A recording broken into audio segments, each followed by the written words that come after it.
Good morning to you, my friends, here from Ubud, Bali, Indonesia. Obviously, I think planet Earth, although I am often discombobulated from the sense of belonging, although I'm trying to overcome that by not wearing shoes now for nearly a year, trying to feel nature and life. And so my way of saying, thank you for tuning in wherever you are in the world today. We do have a few people here in blessed Uada, and we will, after this opening sharing, have a chance to communicate, talk, dialogue, and hopefully learn from one another. This is the first of 7, I want to say, talks or sharings. I'm way out of the box with symmetrical, patriarchal, consistent, pedagogical, PhD, master's degree, any kind of boxed room, learning, educational kind of riffing, I don't do very well. So if you have trouble understanding, it's not your autism, it's mine. And I'm basically in this free flow, and I really like to go where I want to go, which is today's talk. Let me make sure I get it right. Nonconformity. Okay, artful non-belonging. I want to get into what that means for me. And liberating self-censorship. That couldn't be any more almost cliched. It's sort of another way of talking about what you hear very often here in Bali is the unapologetic yogi. The person who so radically owns his own interiority on her and his own terms, that the joke, the satire, the comedy could be that it's so entitled that it's just disguised or semi-disguised. I dare even use the word lowercase narcissism. And so a lot of this understanding for me of what I'm on about, I'm just sharing things that I'm on about. I have no interest in being a teacher, having students, people who know me. I'm the worst of teachers, and I don't do well with the idea of students, but I love people. I'm trying to overcome my inability to be misanthropic in that sense and trying to be more intimate. And that's why I kind of love the broadcast, because it's just one step removed from real life, and I'm stepping out of my comfort zone here by way of saying that censorship sucks. And I've done it a lot in my life. I don't know about you. And it comes in so many different varieties and forms and expressions that it's almost a joyful sense of belonging to a cult of conformity. And if you don't really examine what you do, when you do it, and how you feel it, stop, Alan. People often ask me about my 5 decades of so-called ardent Buddhist training. I don't like the word training. It means that I've grown and developed. I'm not sure about that. But my dedication to, I would call it the Dharma, the Sanskrit word Dharma, D-H-A-R-M-A. I'm very fond of that word. And the Buddhist Pali word, which isn't the equivalent, it's not a synonym, but Dhamma. You'll hear me a lot during these 7 talks on Tuesdays and Sundays, starting today, ending March 3rd. Talk about these 2 touch points of consciousness, Dharma and Dhamma, and what they mean in essence for me, and I'll elaborate over time, and I invite you to configure it with your own understanding. Lawfulness, the felt experiential protocol of consciousness in context, the felt experiential protocol of consciousness in context to self-identity, to sublimated identities, to shadowed semi-identities that we don't really own, but they're fractures or configurations of an interior mandala that reflects something to do with our idea of self. So it's a context. Dharma and Dhamma in Buddhism, as I've studied it meditatively, is the study of experiential emotions in context to form and other states of consciousness. I'll repeat this endlessly. I call this world Dharma, taking freedom out of the box. You box the wind, obviously, as it's been said, you kill it. literally, rape, genocide, violence, incarceration. Women know this by objectification, not just of men, but by society. This boxing, the square-shaped world, that to me is what we, stay with me, what we convulse with. And I use the word cautiously but appropriately. My Dharma life has been very convulsive. There have been times, obviously, of joy and peace and reverence and calm and authenticity and deep flow with other and synergy, all kinds of sapio-erotic selfness and otherness. And other times it's been really, I don't even use the word frigging jagged, man and woman and God and goddess. It's like genocide sucks. Unfortunately, the word has become viral today. And then there's this splendid notion of the elegance of birth. For some, but lots of people take birth at this very moment. 250,000 have been born today, born into very uncertain circumstances, uncertain context. So Dharma and Dhamma are about the study of existence, consciousness in existence, and I use the word contexts. And I'll get into this. And let's bring in the word censorship as it plays with, call it the absence of censorship. You know, going right straight for those of you who live in the zone of authenticating your sense of integrity and following what Noam Chomsky called one's instinct for freedom. Being true to oneself. I've often joked that authenticity is really groovy, but when you're really honest, you'll lose most of your friends and probably be the only person at your funeral. People want authenticity and honesty on terms of acceptable doses and timing. I'm not dissing that. But if you really walk your radical, authentic talk, you know, look, Gandhi, gone. Martin Luther King, gone. Kennedy, Aung San Suu Kyi, my friend, I did a book with her, 6 months of underground conversations with a radical, feminine, divinely inspired peacemaker, the Nobel laureate from 1991, celebrated around the world for her feminine and inspired revolution of the heart, leading a nation against patriarchal, toxic, dictatorial totalitarianism. I'm not dissing them. Contexts. I was saying before this talk began that I've had the blessed, tragic experience of choice to be in war zones. My first book, 1990, Burma, the Next Killing Fields, endorsed by the Dalai Lama.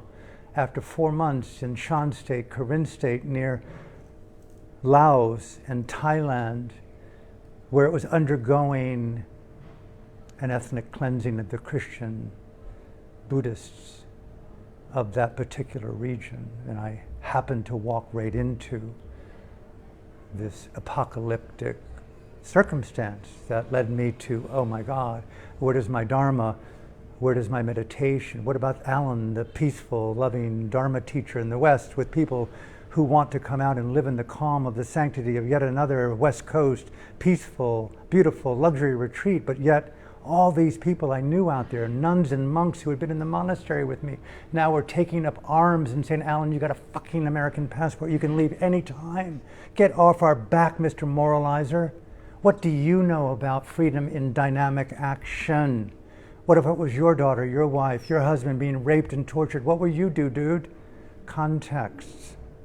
I don't mean to get emotional, but sometimes we really need to be uncensored, right? That's why I left Dharma teaching and went to theater, because I could, feel more relaxed with people who were paying a lot of money, who were dressing up, who were doing alcohol and drugs and cigarettes.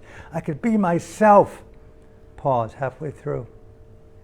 I invite you, take notes. How am I not embodying the edges of my next iteration of untapped, creative, authentic Dharma yogi in the world life. Yes, I've done ashram. Yes, I've done monastery. Yes, I've done how many goddamn 10-day retreats. And yes, I love them. And I beg of you, what is the journey of existence, right? Service, for some, beautiful. Caring, beautiful. Parenting, beautiful. Journalism, beautiful. But I invite you, every one of us are utterly unique. Every one of these Dharma paths, as I put my index finger up as my Thangka painting, rather than my Indian, Burmese, Tibetan mandala, every human being that I know of has a very unique psyche, a very unique psychology.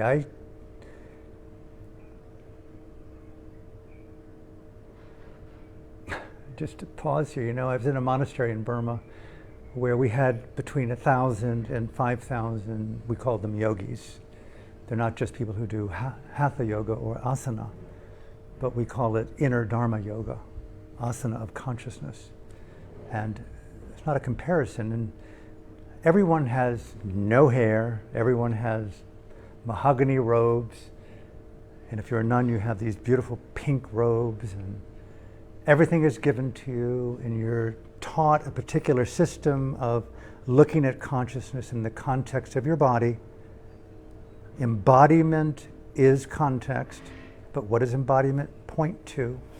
Meditation is consciousness embodied, and we discern the dimensionalities of sensations in the context of the body. And everyone there, 400 or 500 men in one room, monks and boys and girls, they're all sitting still, often cross-legged with no cushions. Every one of them have the same technique one projects on them. But when you listen to their dialogues or their interviews with their teacher, everyone goes, oh my God, this is so unique to this particular yogi. And after a month of meditation, every one of those boys and girls in the monastery, and I did my own due diligence to study this, every one of them had different methods of approaching consciousness in unique context to their own process of uniquely liberating themselves progressively in their own way from fear, greed, anger, and delusion, and expanding into love, compassion, wisdom, and the radiance of freedom. What did I just say? 3/4 of the way through. Uniqueness, unself-censored presence. It's not being unskillful or inappropriate unless you are a great Robin Williams on a stage and you can kind of do your thing, and there's permission for that level of uncensored, satirical, radical comedy. Maybe you have friends in your life that really want you to become completely true to the deepest recesses of your being. I like those men and women who really want to laugh and get down in asymmetrical ways, but that's unique to me. If I were to say I have a desire, I want to know more of these women, more of these men, where I can just be true to myself. But this authenticity taught me a lot in a monastery. Wow, back to my fingerprint. No two of us will do it alike. What does that say about downward-facing dog? What does it say about Iyengar? I was trained also in Iyengar yoga. Iyengar's appropriate, religiously correct alignment, which is totally groovy. But there is no one way. It's like boxing the wind and saying that icon behind me of the Buddha is a more liberated expression that happened in the past, and you're catching up to him or her through your own diligent Dharma practice. Very, very interesting to be the freedom, Alan, that you seek. One of the greatest things I've learned in a monastery, be the very freedom that you seek. Last point here, before I close with a little short story. People often ask me, what have you learned in essence over 5 decades of your Dharma practice, being a journalist in war zones, having interviewed perhaps over 200, no accolades to me, over 200 former political prisoners in Burma, 4 books I did with my colleague, Fergus Harlow, Burma's Voices of Freedom. What did they teach you? What did you learn from these women and men who lived in 5, 10, 20 years, packed in prison cells or in solitary confinement? Old-fashioned, Alan. Dignity and freedom and conscience and loyalty to values and principles. Dignity and conscience, stature. What is the most essence-based practice that I do in yoga and meditation as I walk, as I eat, as I talk, as I try to listen? A quality of personal dignity. Old-fashioned. The instruction in the monastery for most yogis: take a sitting posture, a standing posture, and when you eat, and do it with the most dignity embodied in your present time awareness that you can.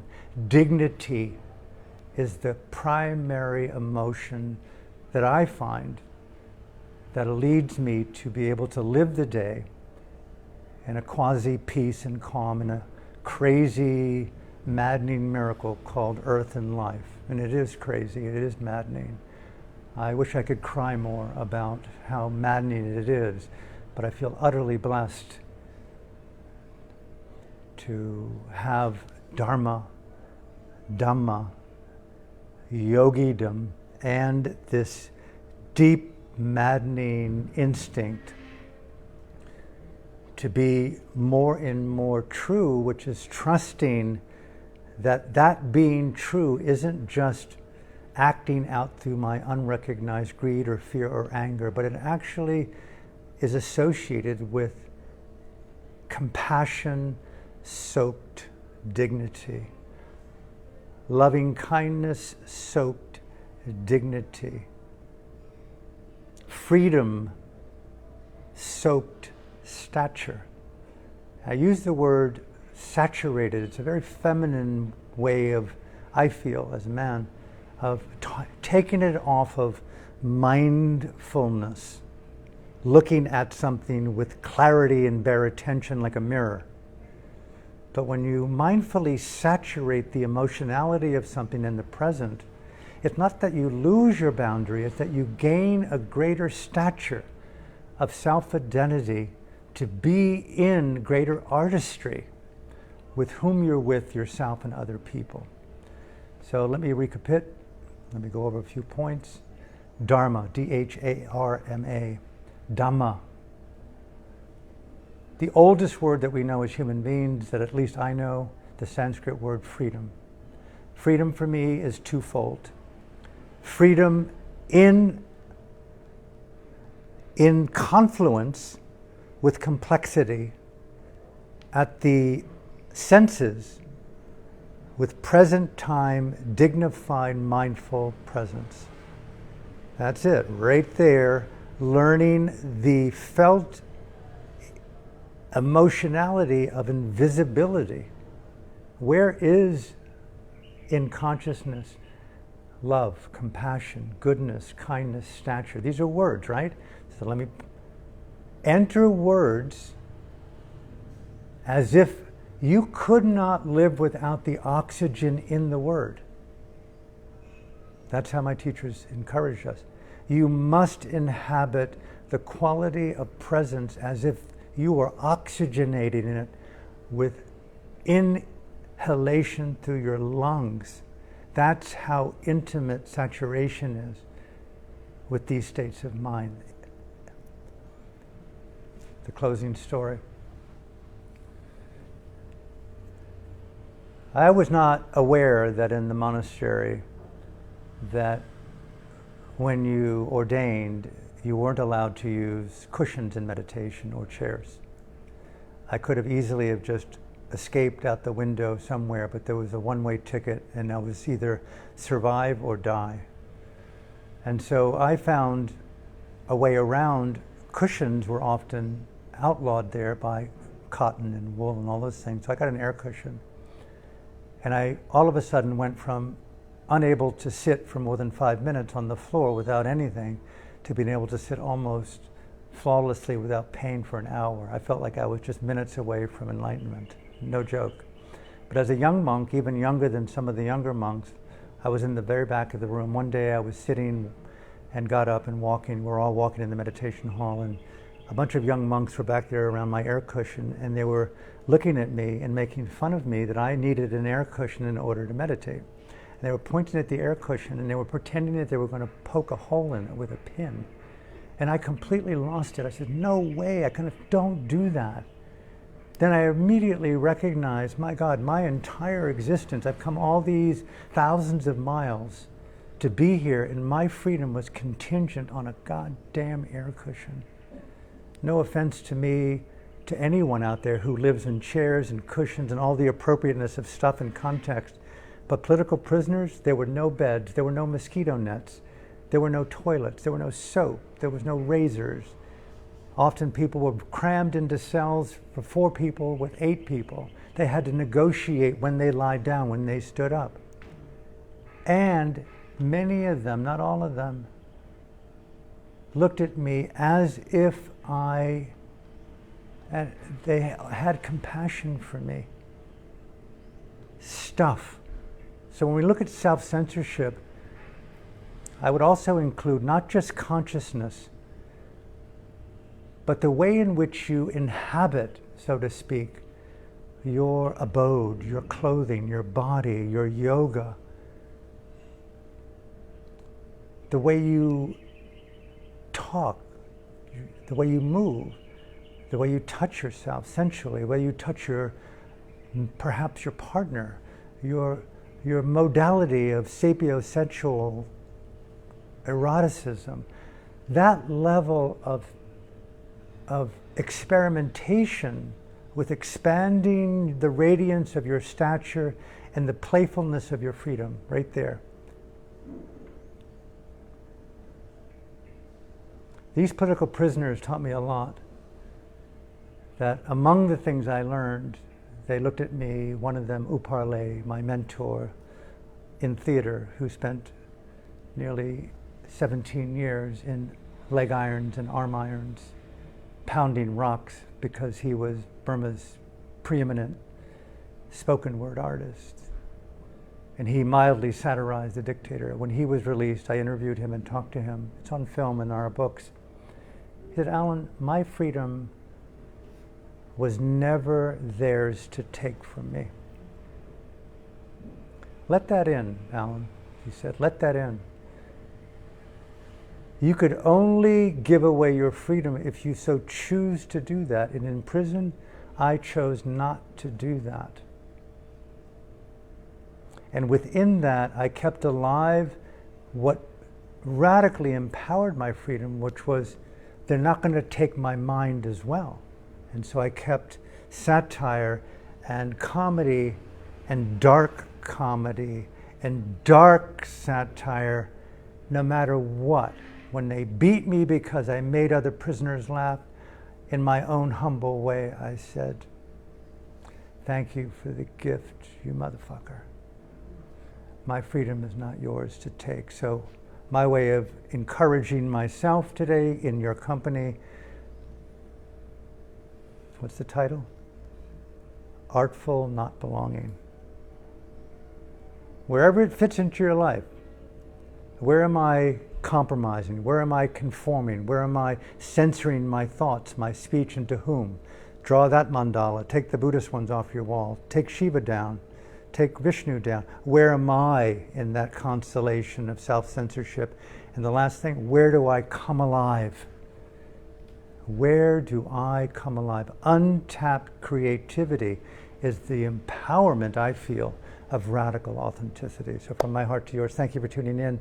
Next Sunday, I will be here, 11 a.m. from Bali. This will be up on my Facebook page unless they take it down.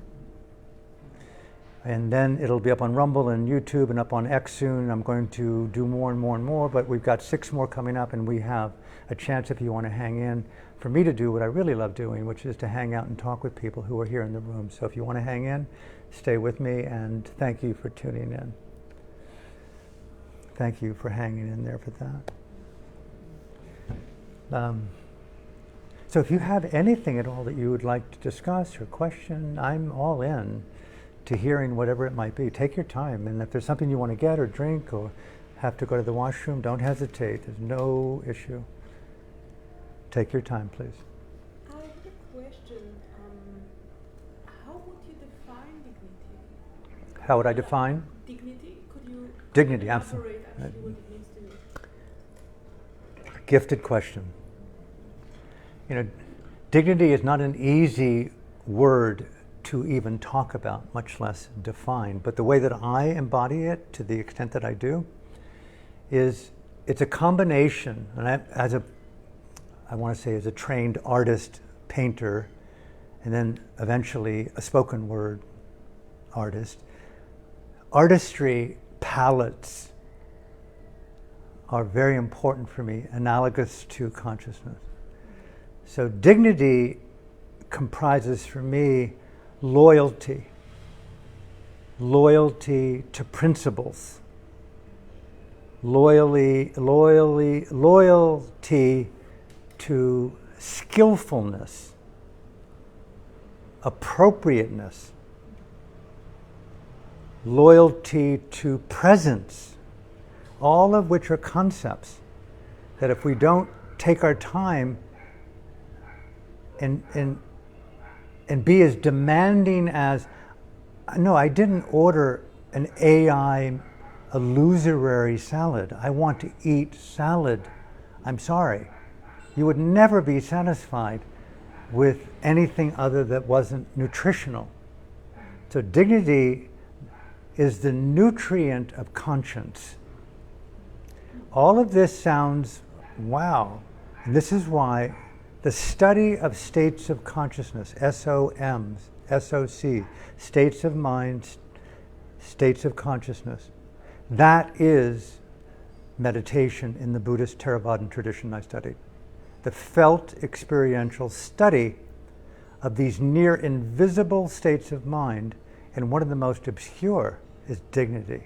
And all I can do is suggest, I could go into it with you, and I'm happy to do it over our time, is I've seen, we don't call them teachers in Burma, they call them kalyanamitas, radical friends who are unwilling to the extent that they're humanly able not to collude with you.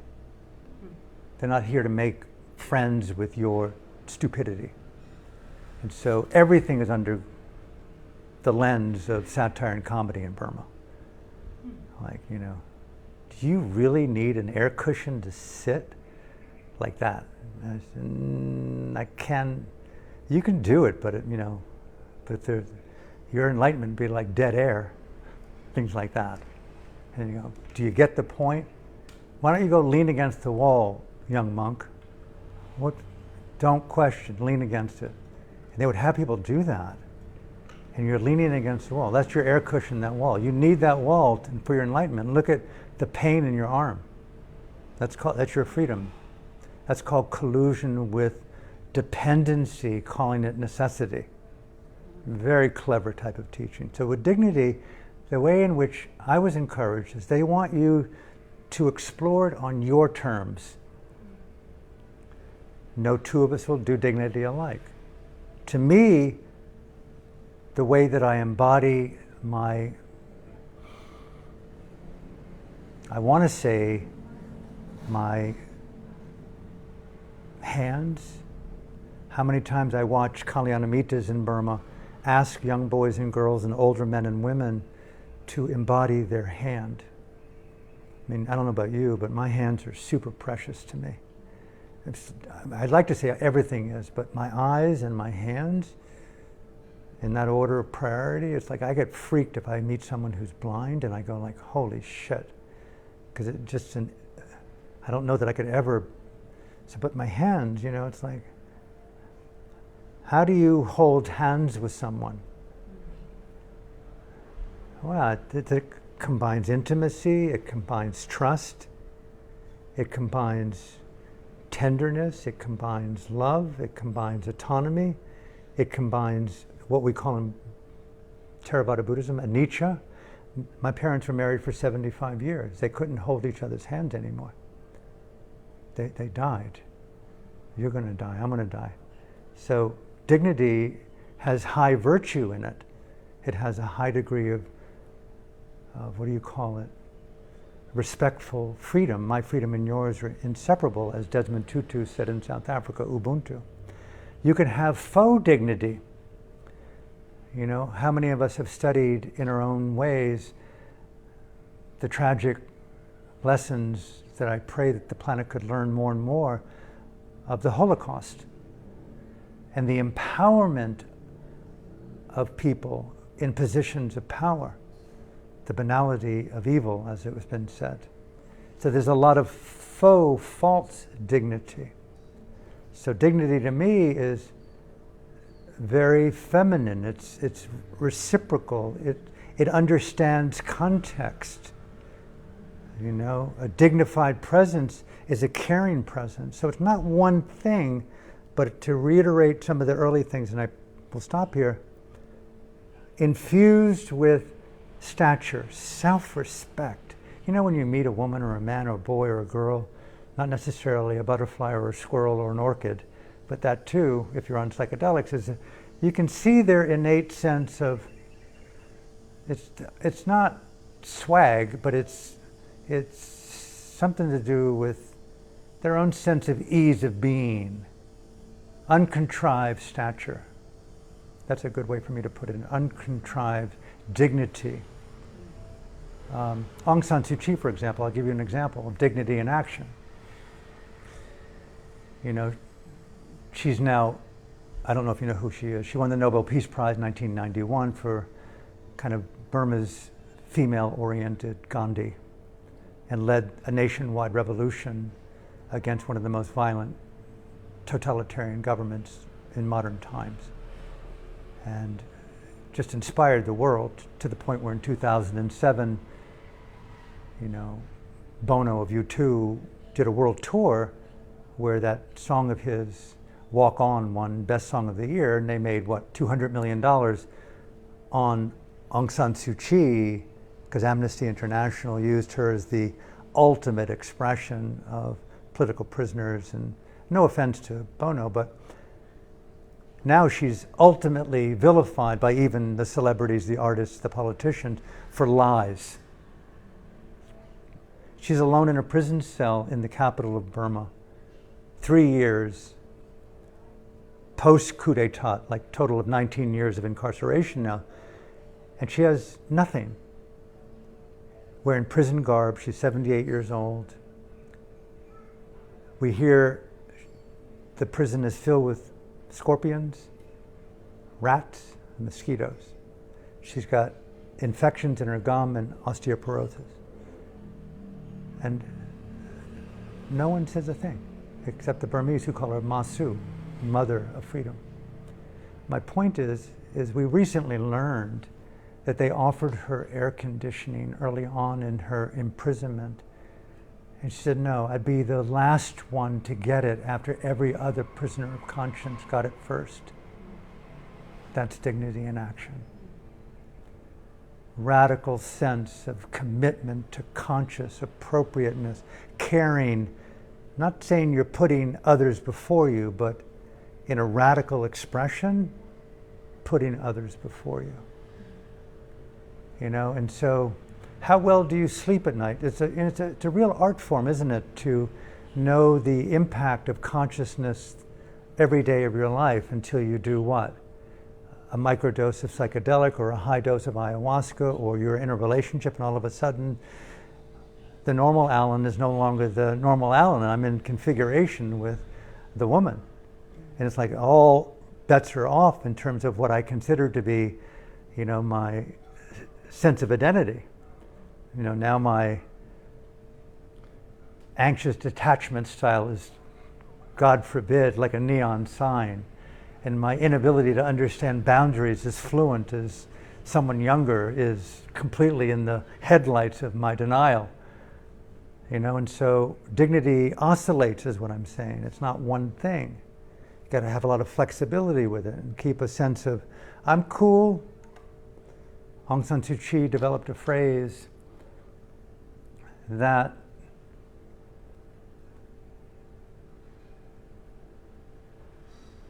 courage is grace under pressure. Grace renewed repeatedly under harsh, unremitting pressure. So I bring up the word grace. And let me pause here, because I know I'm saying a lot. If you're interested in the way that, how I go about what I'm doing, for the better part of way back, I have this phrase that I use, that take the search for teachers out of the curriculum. Take high mutuality of dignified reciprocity up onto the stage of possibility to co-create with her and him new dimensions of understanding together. Get your notebook. It's so utterly sacred. And document the evidence of your liberation. What are the constituents of dignity for me? We were encouraged in Burma, take it out of mind, put it on paper, and put a little bit of a, what does that word mean? What does that word mean? And how do I know it to be true? As an embodied experience of discernible, independent, deep, curious truth-telling. A lot of people prematurely believe something and they become falsely dignified. How many people out there, men and women, teach I'm enlightened, guides to enlightenment? How much, I say this cautiously, I don't want to trigger anyone here or in the room, but predation is often the underlying expectation for a lot of people. Now, and how do you really know something can be trusted? So dignity has a lot on my palette of high curiosity, and I'll end with this part. Elie Wiesel, the famous Nobel Peace Laureate, was an intern for 5 years in Auschwitz.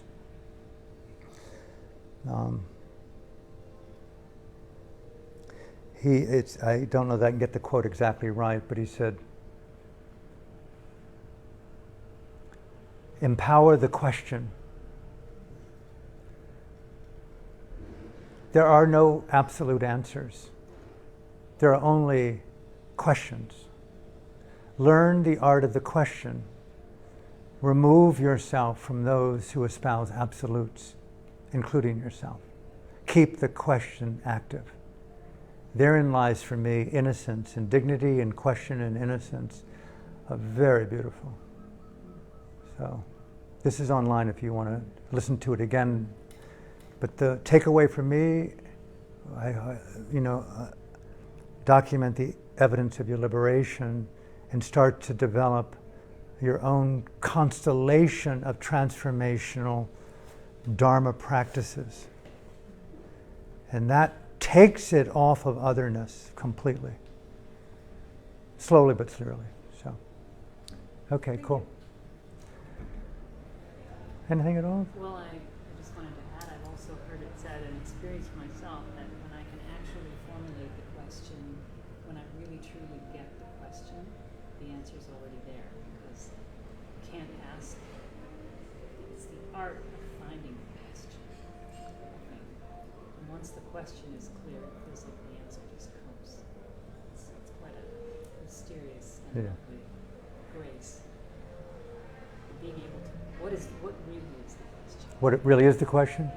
Yeah, see, that's very interesting. What really is the question? That's sort of, for me, the way that I hear it, not the way that you're intended, I'm sure. I hear it's really almost antithetical to what I hear Elie Wiesel saying, is that it's almost infusing the question, capital T, with authority as if there's a hierarchy of questions. But that's not how you're using it. But that's where I go into my latent dictator. And I get carried away with, okay, she exposed something in me. So the question, you inspired me to question even my own certainty about questioning things that I should be questioning and something like that.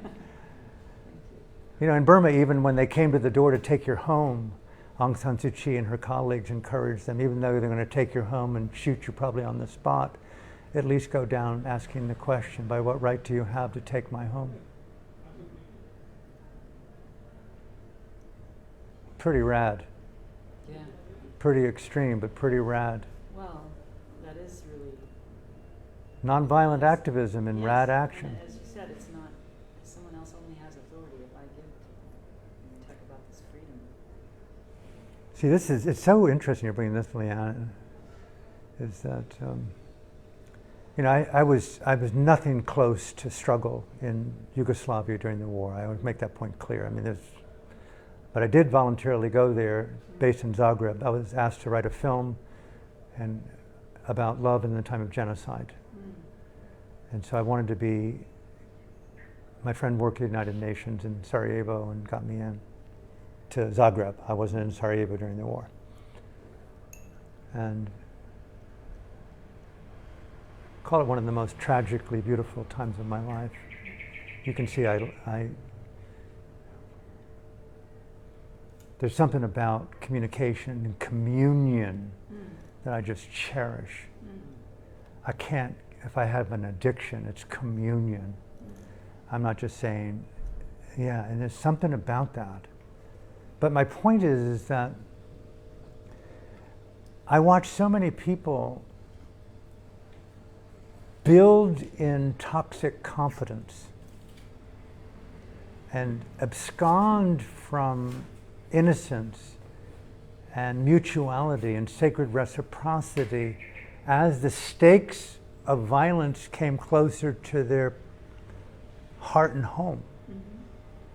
It's like an incredibly toxic empowerment of culture, not just men. We talk about the divine feminine. I knew a lot of women.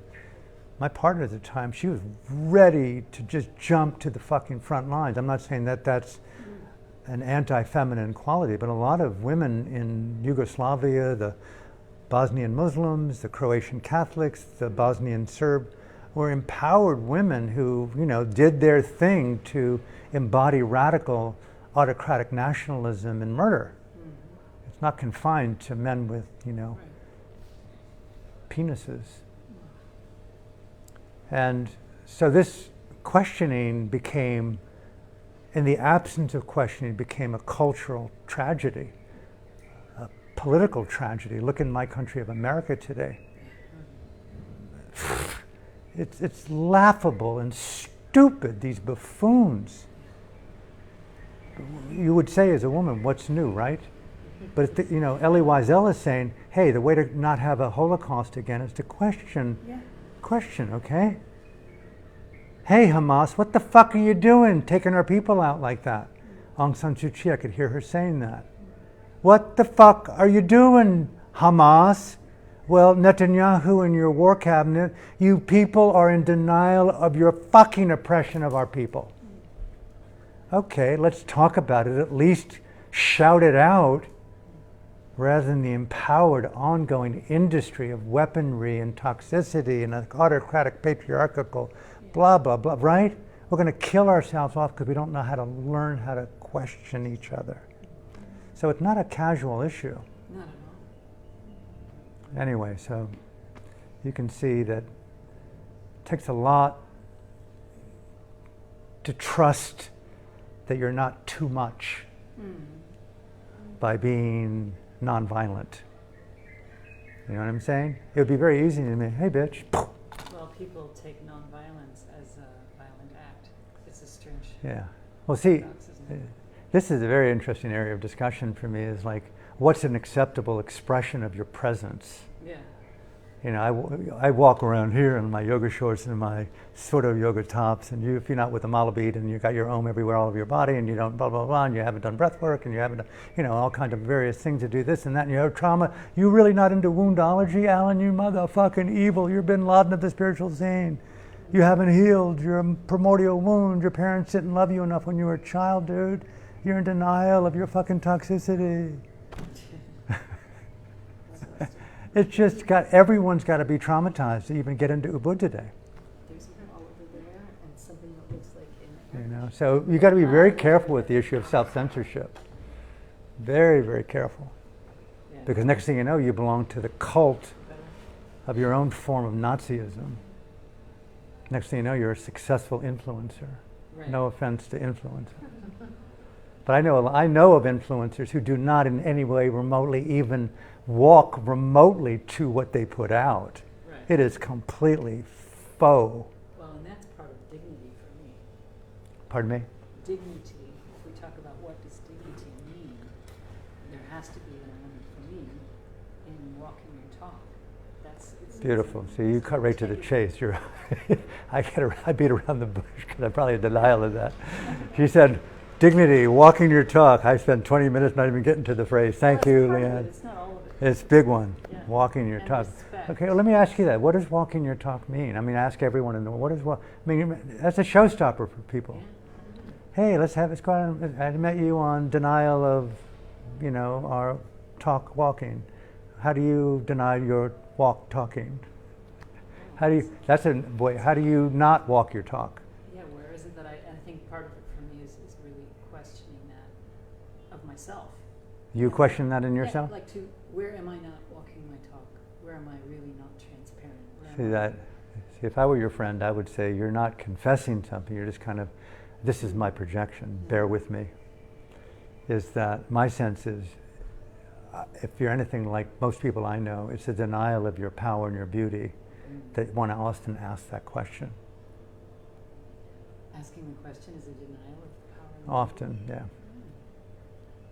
yeah. I say this because I've just unfortunately had a byproduct of studying consciousness in context to mostly asshole Americans for 50 years, me being one of them.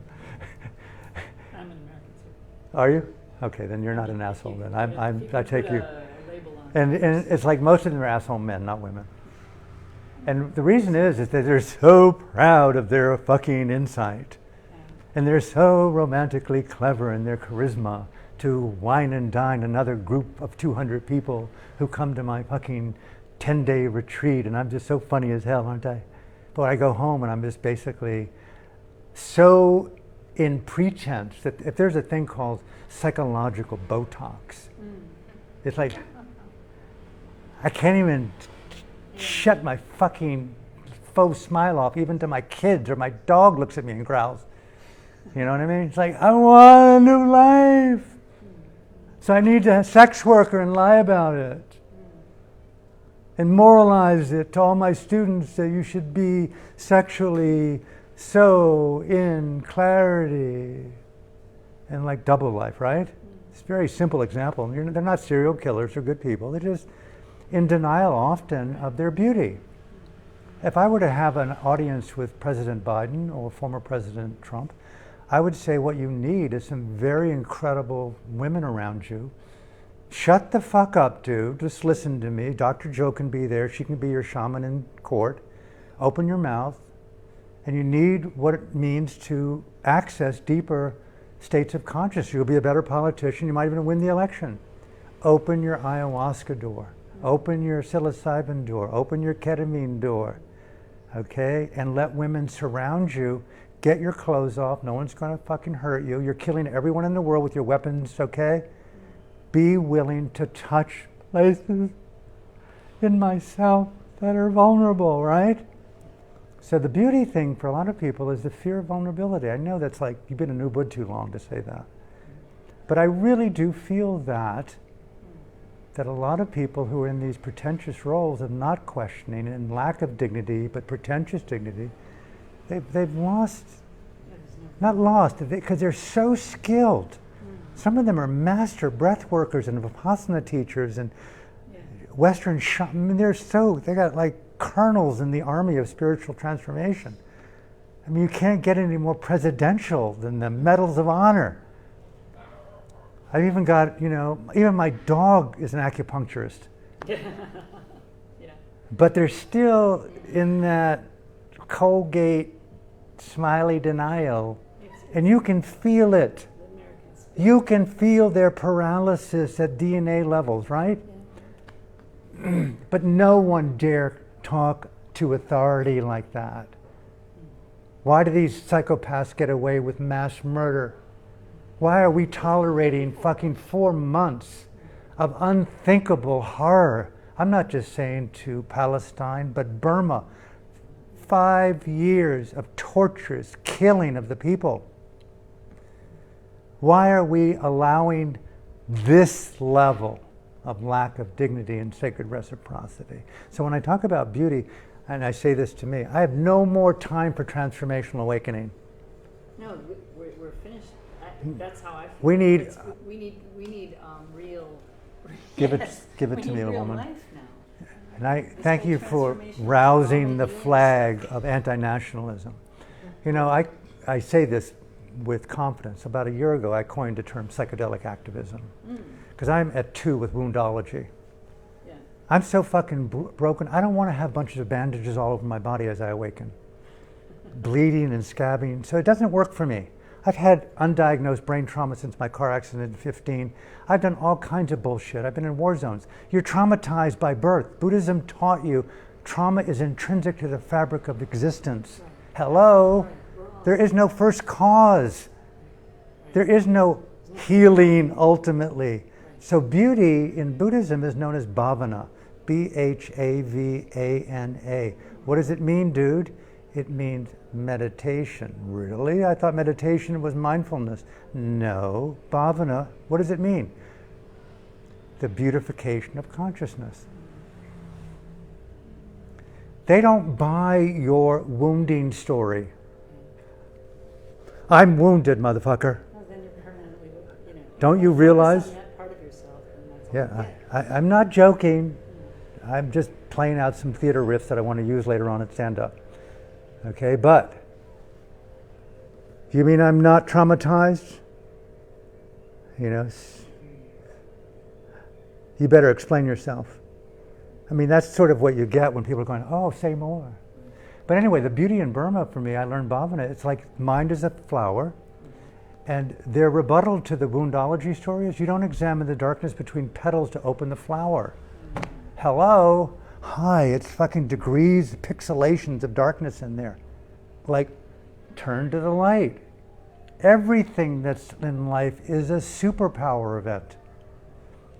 You know, you think I'm going off on this as like some kind of radical crazy Buddhist. And so when we talk about the denial of beauty, I feel a lot of people aren't supported in radical, untapped, creative expression of healing in beautification.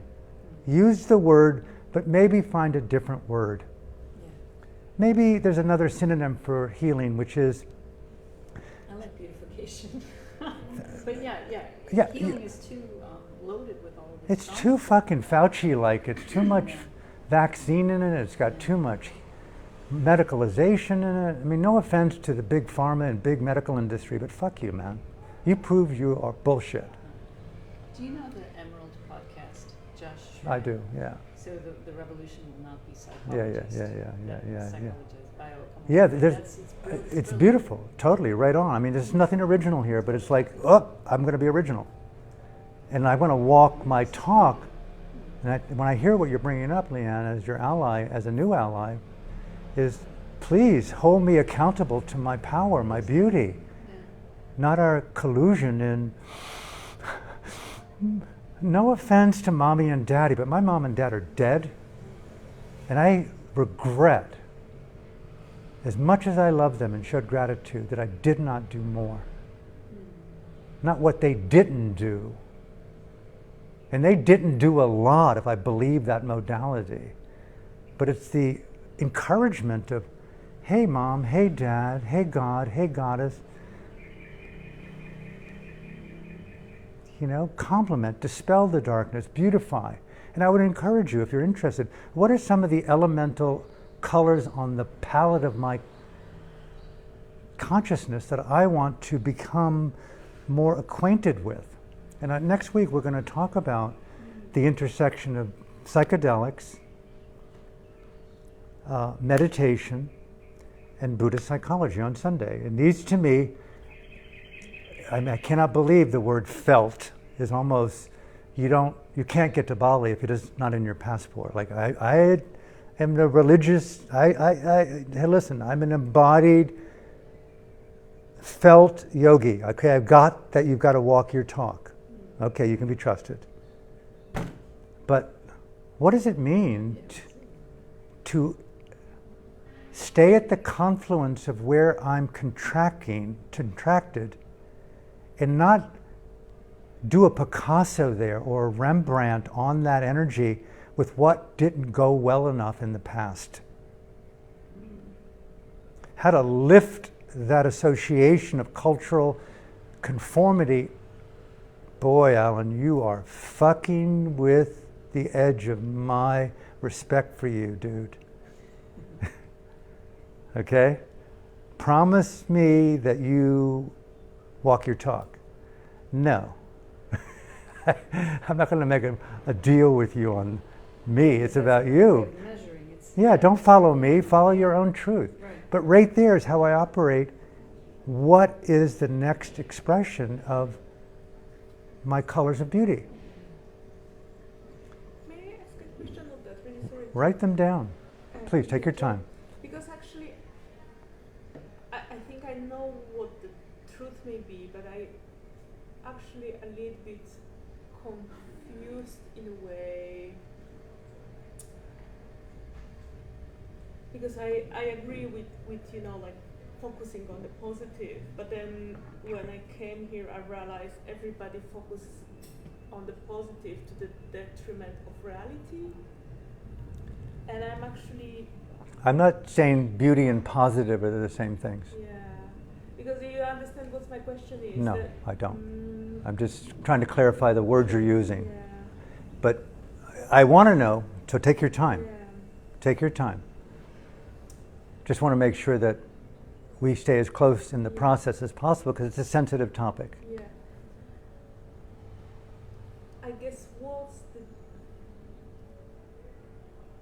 I'm just trying to think how to ask it, because maybe that's the difference between beauty and positivity, because that's what I feel. It's almost in Bali. It's like this cult of beauty, and everything has to be like. No, that's not beauty got it. physically, Okay. But also, Got it. Everything is just so nice. Okay, so I when you said that, I think I get it. And if I don't, please correct me and help me. Everything is all groovy and positive. That's the cliche today of toxic positivity. Yeah. This is more radical. It's willing to feel unpleasant experiences at the edge of consciousness, meeting the emotionality of struggle. Grace under pressure. Grace renewed repeatedly under harsh, unremitting fucking pressure. It's not making a smile out of that. It's like saying, I refuse to participate in translating that as a flaw in my background. Some conditioned habit that I need to look into. No offense, but this is how we learned in a monastery. This is how I've learned in war zones. This is how I learned when I was playing baseball and soccer and football and basketball and tennis and golf and lovemaking. Turn it into a miracle. I'll give you an example. One of the things I love about mothers, my daughter has a mother. I honor her. I honor women. They intrinsically give birth. It's in your DNA whether you're not or not. I mean, it's there. I do believe, as it's been said, the feminine, it wasn't masculine and feminine. It was feminine, and masculine comes out of the feminine. I kind of believe that the womb is totality. In that sense, it intrinsically embraces complexity. The archetypal mother for me, as I project into that, no matter what that child does, she's not going to compromise. You are family, fucker. Snap out of your trance. That's not toxic positivity. So at times you have to talk to yourself with ferocity and fury, but you are unwilling to give your freedom and your dignity away to yourself. Crying is cool, right? Hurting is totally rad. But when you start going into excessive hurting with that motherfucker, okay, see a therapist, do some breath work, go see a healer, and come back to square one when you are willing to take more responsibility to see some of the things that are on the horizon, which could be far worse, where there's nothing you've done in the past that even helps you understand the complexity you're dealing with now. How many refugees I've met never learned this in a monastery, except the belief that I refuse to hurt and harm or be an enemy to myself. That's what I'm saying. So it's the high art of feeling, uncensored feeling. But don't go off on me, or to go off on yourself. That's an excessive authenticity. You know what I'm saying? So it's I have this phrase that I use to remind me, infinite gradations of everything. So it's not right or wrong. It's not healing and trauma or wrong, but there's infinite gradations. And the language is everything. You can't be telling me I want to go to the beach when you're pointing to the mountain. You know, your heart wants to elevate, and you're telling me you want to go to shoreline. Who am I to believe? So only you can know the truth for yourself. And this is where dignity and authenticity and integrity become inseparable. How well do you know these inner Dharma asanas, to use a yoga analogy? How well do you inhabit, I call it confluence Dharma. How well can you bhavanize the confluence of consciousness in context to consciousness? That's a meditator. That's a yogi. We had lots of meditators in Burma who couldn't walk, who couldn't see, who were elderly, who were young. There's no one way that you embody any of this. Some of them cry in the corner sometimes for hours and hours and hours. They were never, ever related to as doing it wrong. So grace under pressure, let that in, Aung San Suu Kyi. I refuse to take an air conditioner when there's 20,000 others before me. And she did it with a smile. I think that's cool. But writing them down on paper, what needs healing? Play the goddess advocate. And what could be a way to bring something there to that's more in the moment rather than family of origin tracing? Okay? I want to get into this next week more because it's a very interesting topic. And people who hear this through the lens of, I'm not putting things down, you are. I'm a peacemaker, a lover. I mean, I don't mind talking openly about these things, but infinite gradations and also language is very. For example, I travel the world so many times. Where are you from? America. Oh. It's like, fuck off, man. And I often say, listen, if you want to criticize an American, ask one. They know it far better than you, fucking asshole. But don't arbitrarily carry around the persona judgment of what you are entitled to, dude, to denigrate an entire nation of immigrants. Okay? I don't want to play your stupidity game. But could I say that? And I go, oh, Ma, where are you from? I mean, you from an orifice somewhere behind you? That wouldn't fly, would it? Maybe it would, with some people. Yeah. I like to tell people I come from my mother, just like you.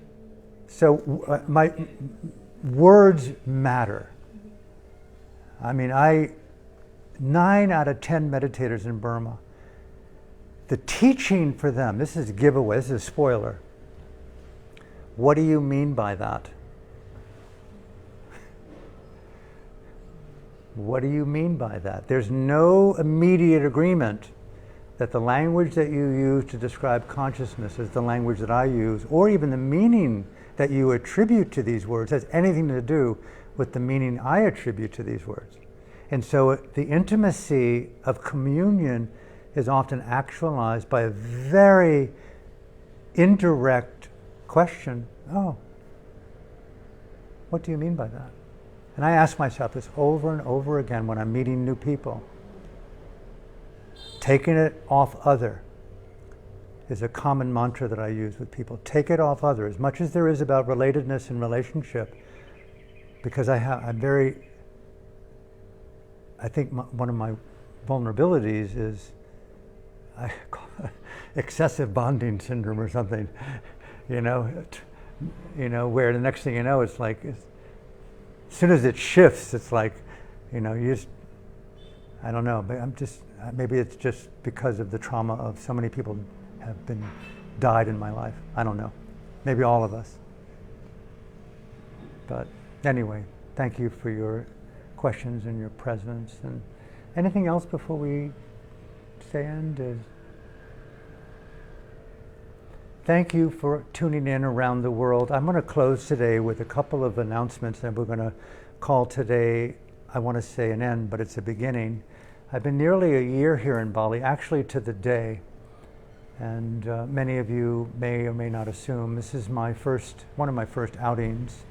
I have given some talks 6, 7, 8 months ago, and I've been in my own self-retreat, a kind of Dharma-oriented, moderately elevated, explored through various organics, and a thing that I've talked about to myself, self-therapy and visualization, meditation, primarily alone. And I'm gradually coming out of that process. And I'm wanting to come back into so-called the world and do things that I really, hopefully, I have a chance to manifest. Part of that coming out process is being here at Uada and having these Tuesdays and Sundays talks. I hope you'll tune in and come in person. It's offered freely. We have a couple of retreats that are close to manifesting publicly, one in Canada, up in the north in the Sentinel, August 12th to the 18th, the World Dharma Retreat, mindful intelligence, meditation, and microdosing. And a beautiful small retreat for 10, 15, 20 people who want to immerse in conversation, but a lot of nature and silence and meditative presence. I'm been really, really deeply bathing, so to speak, in my own humble way here in nature, organic nature, and also treasuring the few opportunities of the beloved indigenous people of Bali. And those of you who know people in Bali, the Balinese, in some way they are, the reason a lot of us are here is that they're such an amazing, beautiful culture. And I think a lot of that is how well you beautify the interactions with them, but I very rarely find a limitation in what comes through that willingness with them, their authenticity, their beauty. So there's a lot of healing in that process. So we also have a retreat coming up, which I'm very happy to say, here in Ubud. I can't exactly share right this moment where, but it's a very, very sacred, very rare to be allowed to use temple. And it's going to be a 10-day, and it's nothing to do with the word non-residential retreat, but a lot of my own life is taking apartheid out of the Dharma. Not location-specific retreats, posture, preference, awakening. Many people think that meditation is best manifested in a sitting posture. Many people think that yoga is in a sequence of asanas. I'm a believer in all the traditions, but I'm an anti-apartheid yogi, taking the posture out of presence and projection of the future as a preferred place to be or a preferred posture to awaken. In other words, where you are, as you are, how do you embody the beautification of consciousness and context. This retreat for these 10 days, if I have it my way, which it seems to be, will be offered freely to the world community and to the Balinese community. I'm encouraging local Balinese to come. Many of the people that are leading retreats here from internationals, it's impossible for a local Balinese to come. I want to make it absolutely impossible for them not to come. Even if they go home at night in their village, they're able to come for the day along with internationals that may fly in. And yes, there are places to stay in Ubud and Bali that are spectacular, but that's your choice. And we have preferences as well. We'll help you find those places. But we want to offer the retreat freely and also offer the meals to the yogis there freely. So there'll be more about this, and I hope that you will find it inspiring to consider coming for that. The last thing is I've spent the last 3 years with a number of friends and colleagues publishing, writing, creating, producing a new book that just came out a few weeks ago called A Meditator's Refuge. It's a Vipassana reference guide to liberating consciousness and a rarely used 2 words, exiting samsara. I'll talk more about that next week. And it's a compilation of my teacher, Mahasi Sayadaw, who I ordained with and was my first teacher before he passed away in 1982, and his successor, the late Sayadaw U Pandita.